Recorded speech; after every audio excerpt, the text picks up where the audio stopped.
Abortion is an extremely contentious issue for many people in the U.S. and around the world, many of whom want to see a world with few abortions. Luckily, science is on the case. Hey there, countrywomen and countrymen. Trace here for D-News. Near the end of January, President Trump signed an executive order reinstating something called the Mexico City Policy, or Global Gag Rule, blocking U.S. foreign aid to any organization performing, advising on, or endorsing abortion as a method of family planning. It was first signed by former President Reagan, and depending on the administration, the rule comes and goes. Dispassionate data exists to try and understand how to decrease abortion rates, and restricting access to abortion, counseling, and advisory services doesn't decrease the number of abortions performed, but does the opposite. A study by the World Health Organization looked at over 260,000 women in 20 countries from 1994 to 2008, and found once the Mexico City policy was reinstated the last time in 2001, the abortion rate more than doubled.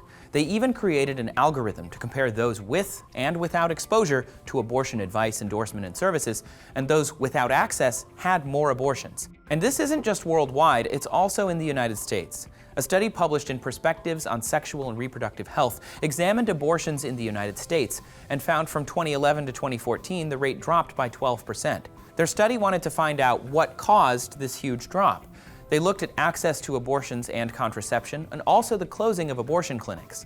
They didn't find a strong correlation between the closing of clinics and decreasing rates, but did think a decrease in unintended pregnancies and an increase in contraceptive use contributed to the decline in abortions.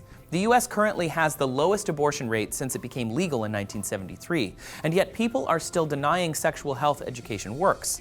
This study postulates that both contraception and education are at play here, though they say more research is obviously needed. Many believe unintended pregnancies are a result of contraception failure, but according to a report by the Guttmacher Institute, a sexual health research nonprofit, that would only account for about 5% of all unintended pregnancies.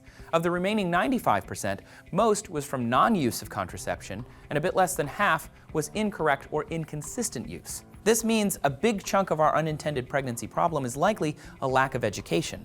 A study in PLOS One echoes this sentiment, with findings so strong they put them in the subtitle saying why we need comprehensive sex education in the U.S. Though access and education don't work if people don't accept them as options to countering unintended pregnancies.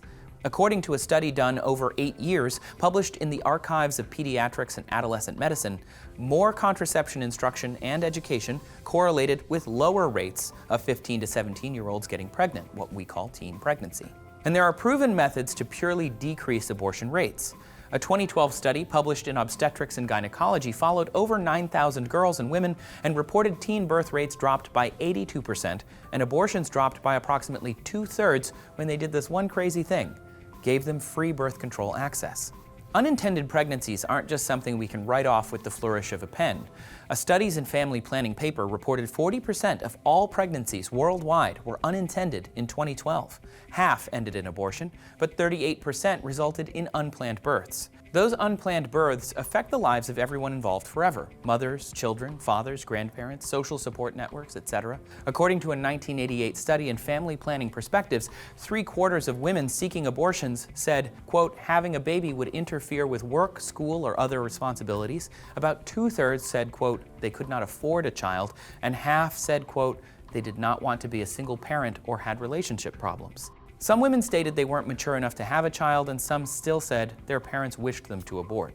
Clearly, unintended pregnancies will continue to happen if we do nothing, and according to dozens of studies, abortion rates decline when people have access to contraception and the education to use it properly. Though there are many who have politicized this issue, the data seems to indicate that restricting access for political reasons may cause more unintended pregnancies and thus actually increase the rates of abortion.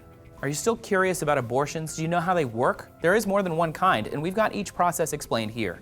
How do you feel about the U.S. having the lowest abortion rate in a long time? Let us know in the comments. Please subscribe for more D-News, and thanks for watching.